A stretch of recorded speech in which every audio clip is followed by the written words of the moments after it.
அண்ணா பல்கலைக்கழக பாலியல் வன்கொடுமை சம்பவம் தொடர்பாக தமிழக வெற்றிக் கழக தலைவர் விஜய் இன்று தமிழக ஆளுநரை நேரில் சந்தித்து பேசினார்.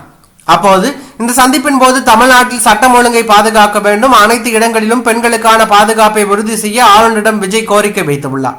மேலும் பெஞ்சல் புயலால் பாதிக்கப்பட்ட மக்களுக்கு இன்னும் உரிய நிவாரணம் கிடைக்கவில்லை, பெஞ்சல் புயலுக்கு மாநில அரசு கேட்கும் நிவாரண தொகையை மத்திய அரசு முழுமையாக வழங்க வேண்டும் என்று ஆளுநரிடம் விஜய் மனு கொடுத்துள்ளார்.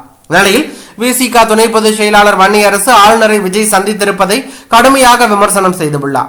அதில் ஆளுநரை சந்தித்து முறையிடுவதை சாட்டை புகழ் அண்ணாமலை மற்றும் பாஜக ஆதரவாளர்களை வைத்துதான் டில்லி பாஜக அரசியல் செய்வது வழக்கம்.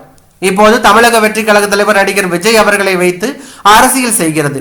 ஆளுநர் ரவி அவர்களை திரு விஜய் 15 நிமிடம் சந்தித்தார். ஊடகவியலாளர்களை கண்டு கையசைத்தார். ஆனால் ஊடகத்தினருக்கு பேட்டி கொடுக்காமலேயே சென்று விட்டார்.